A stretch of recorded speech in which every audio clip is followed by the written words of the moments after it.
Assalamualaikum warahmatullahi wabarakatuh. Jumpa lagi dengan saya Alfiana Wulan Aditama STP dalam Fiona Voksananta Channel. Nah, hari ini kita akan belajar mengenai ISO 9001 tahun 2015. Apa sih sebenarnya ISO 9001 2015 ini? Tenang, jangan galau. Kita pelajari bersama-sama. Saksikan ya. ISO, nama lainnya adalah International Standard Operation. Nah, ISO ini sangat berkaitan dengan yang namanya mutu atau kualitas. Jadi, sebelum kita lebih lanjut belajar mengenai ISO 9001-2015, kita harus tahu dulu sebenarnya apa sih itu mutu dan apa hubungannya mutu dengan ISO dengan mutu. Sebentar, sebelum kita lanjut ke apa itu mutu, coba nih baca dulu. Tidak ada yang abadi melainkan perubahan itu sendiri. Perubahan adalah suatu kepastian yang harus dihadapi setiap organisasi. Mampu atau tidaknya mereka bertahan di dalam arus perubahan, ataukah justru sebaliknya ikut tergerus di dalam perubahan itu sendiri. Dengan penerapan metode dan tools yang tepat, banyak sekali organisasi yang mampu menunjukkan eksistensinya di era persaingan yang semakin ketat ini. Lalu, apa hubungannya sebenarnya mutu dengan kalimat tadi? Jadi, kalau suatu organisasi, dalam hal ini perusahaan atau instansi, tidak bisa menghadapi kemajuan teknologi, kemajuan zaman, maka tentu saja akan tergerus oleh zaman itu sendiri. Sehingga untuk mempertahankan eksistensinya atau keberadaan dari organisasi itu sendiri, diperlukan suatu perangkat atau cara untuk mempertahankan mutu kualitas dari organisasi itu sendiri. Apakah kalian masih bingung dengan penjelasan saya tadi? Kalau masih iya, oke, kita persingkat, kita perjelas lagi dengan penjelasan berikut ini. Jadi begini, sebenarnya mengapa sih kita perlu mutu di dalam suatu organisasi atau perusahaan? Jadi, di dalam suatu organisasi atau perusahaan, mereka akan mengalami tuntutan pasar yang semakin meningkat. Kasarnya, maunya orang sekarang semakin aneh-aneh, semakin banyak begitu. Sehingga tingkat persaingan juga pasti semakin tinggi. Makin banyak jenis usaha yang sama, bahkan di satu lokasi atau bahkan berderet, seperti yang kita ketahui antara minimarket A berlambang biru dengan minimarket B berlambang merah. Bisa jadi berdekatan, padahal mereka keduanya sama-sama retail. Lalu, bagaimana caranya agar organisasi-organisasi ini dapat tetap bertahan di tengah persaingan yang semakin ketat ini? Nah, salah satu cara yang mereka lakukan itu poinnya adalah memuaskan para pelanggannya dengan berbagai cara yang mereka punya. Untuk apa? Agar mereka tetap bisa bertahan, agar mereka tetap bisa survive, tetap bisa diminati oleh para konsumennya. Tujuannya seperti itu. Sampai sini sudah paham ya? Nah, garis bawahnya adalah hanya organisasi atau bidang usaha yang memperhatikan mutu yang dapat bertahan hidup dan memenangkan persaingan.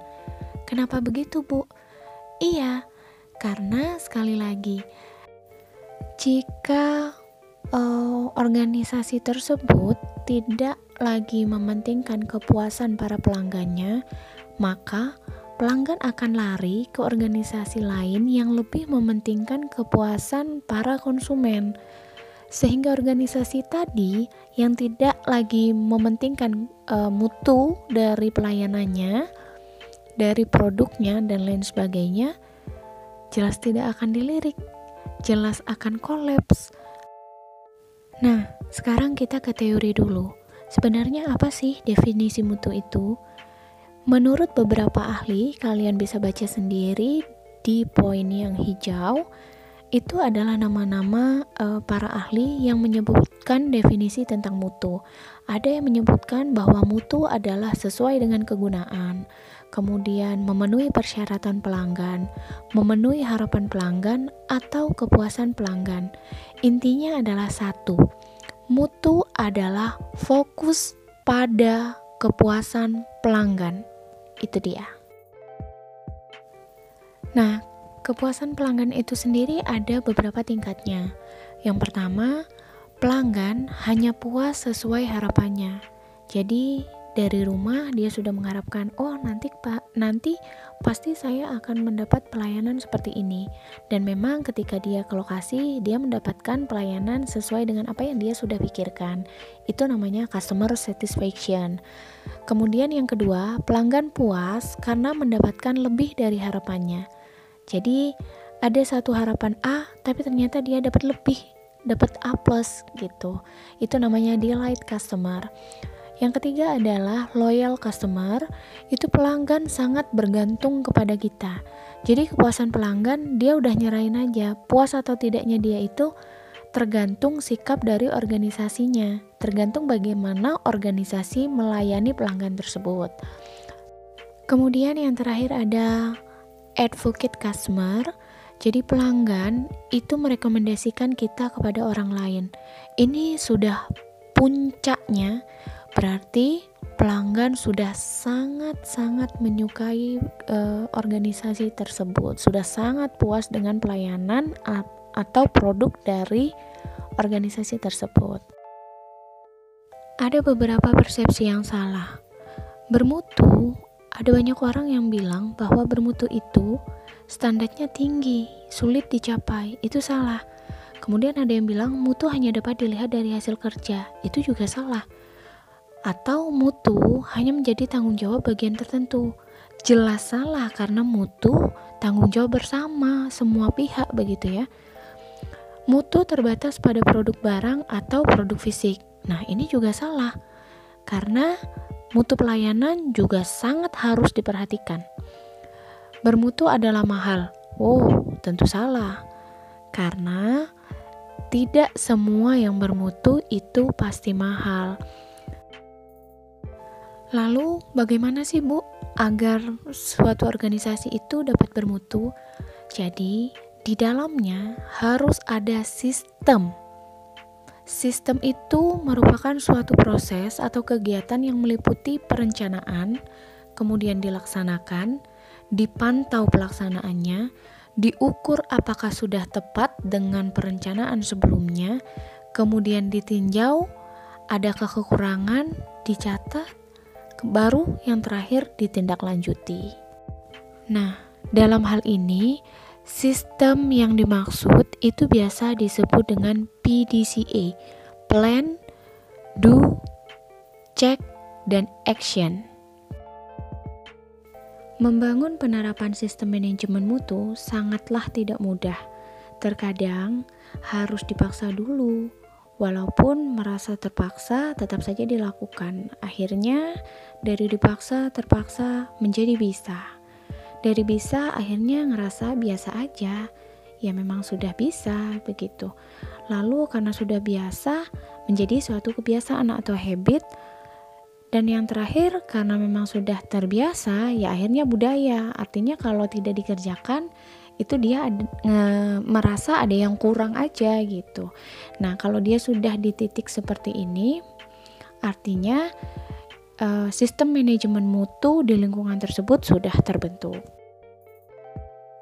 Berikut ini ada faktor yang mempengaruhi sistem manajemen mutu. Nah, di dalam suatu mutu terpadu itu ada 3 faktor yang mempengaruhinya. Yang pertama, bagaimana sistemnya, bagaimana SDM-nya atau manusia sebagai pelakunya, dan bagaimana manajemennya atau instansi tempat dia bekerja. Nah, masing-masing sudah ada poinnya. Sistemnya itu yang bagaimana sih? Jadi spesifikasi sistemnya seperti apa? Standarnya seperti apa? Sudah sesuai dengan standar atau belum? Konsistensinya bagaimana? Konsisten atau tidak dilaksanakan sistem itu? Kemudian ada perbaikan nggak terhadap sistem yang memang sudah tidak sesuai begitu? Kemudian ada sertifikasinya nggak? Diakui nggak sistem yang mereka buat itu, atau hanya sekedar sistem abal-abal misalnya. Nah, kalau dari manusianya punya komitmen atau tidak untuk menjalankan mutu. Kemudian selain komitmen, manusia atau pelakunya sadar atau tidak kalau mutu itu memang sangat diperlukan. Dan kalau dia sudah punya kesadaran, biasanya dia akan punya tanggung jawab untuk melaksanakan sistem mutu tersebut. Nah, kemudian yang terakhir, keterlibatan dia di dalam pelaksanaan sistem mutu itu seperti apa. Sedangkan dari sisi manajemen atau dalam hal ini adalah perusahaannya begitu ya. Poinnya adalah kebijakan mutu di perusahaan itu tuh seperti apa, sasaran mutunya tuh apa, kemudian bagaimana rencana pengembangannya untuk menjadikan organisasi ini benar-benar menjalankan sistem manajemen mutunya. Kemudian penyediaan sumber dayanya itu baik atau tidak. Kemudian yang terakhir, adakah supervisi atau pengecekan? Jika digambarkan, konsep PDCA dalam sistem manajemen mutu itu tampak seperti yang kalian lihat sekarang. Jadi, sistem manajemen mutu itu berjalan apabila ada plan atau rencana, kemudian do, artinya dari rencana itu benar-benar dilaksanakan.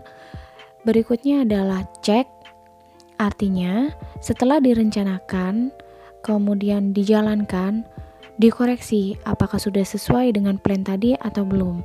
Yang terakhir adalah action. Action di sini artinya jika ada suatu kesalahan, itu langsung dilakukan perbaikan. Dan sebaliknya, jika memang dirasa sudah sesuai hasilnya, sesuai dengan plan, maka dilanjutkan dan dipikirkan kembali untuk pengembangannya. Sehingga sistem manajemen mutu di suatu organisasi itu dengan melaksanakan PDCA ini secara berkelanjutan akan mengalami peningkatan mutu. Segitu dulu pertemuan kita hari ini mengenai dasar dari mengapa harus ada ISO 9001. Jadi karena ISO berhubungan dengan mutu, saya sudah jelaskan apa itu sebenarnya mutu. Nah, kalian baca, quality means doing it right when no one is looking. Disampaikan oleh Henry Ford, artinya quality atau kualitas adalah melakukan sesuatu dengan benar, bahkan ketika tidak ada satu orang pun yang menyadarinya. Selamat belajar di rumah anak-anak, tetap jaga kesehatan. Salam buat keluarga di rumah. Wassalamualaikum warahmatullahi wabarakatuh.